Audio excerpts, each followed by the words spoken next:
சுவாமி விவேகானந்தரின் சிந்தனைகள்.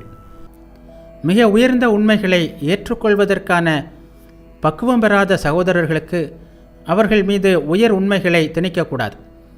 இந்தியாவில் மிகவும் வேதனை தருகின்ற அளவில் இந்த திணிப்பு நடைபெறுகிறது. என் வழி உங்கள் வழியாக இருக்க வேண்டியதில்லை. உலக வாழ்வின் நிலையாமையை கண்ட பிறகு, வாழ்க்கையை அனுபவித்த பிறகு அதை விட்டுவிட வேண்டும். இதுதான் லட்சியம் என்பது நமக்கு தெரியும்.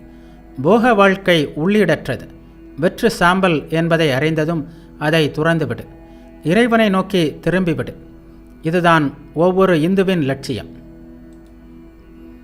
சந்நியாசிகளுக்கான நீதிகளால் எல்லோரையும் கட்டுப்படுத்தும் பழக்கம் பிற்காலத்தில் ஏற்பட்டது.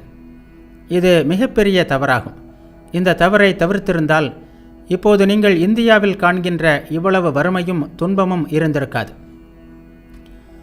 ஒவ்வொரு சின்னஞ்சிறு கிராம தேவதைகளையும் மூட நம்பிக்கையில் தோய்ந்த சாதாரணமான பழக்க வழக்கங்களையும் தான் நாம் மதம் என்று அழைத்து பழக்கப்பட்டிருக்கிறோம். இது பெரும் தவறாகும். இந்தியா முழுவதிலும் உள்ள பழக்க வழக்கங்கள் பல்வேறானவை. ஆனால் அவை வட்டார வழக்கங்களே. இந்த வட்டார வழக்கங்கள்தான் நமது மதத்தின் சாரம் என்றே பாமர மக்கள் எண்ணி வருகிறார்கள். இதுவரை இல்லாத அளவிற்கு பெரும் சிறப்புடன் இந்தியா உருவாகி கொண்டிருக்கிறது என்பதில் சந்தேகமில்லை.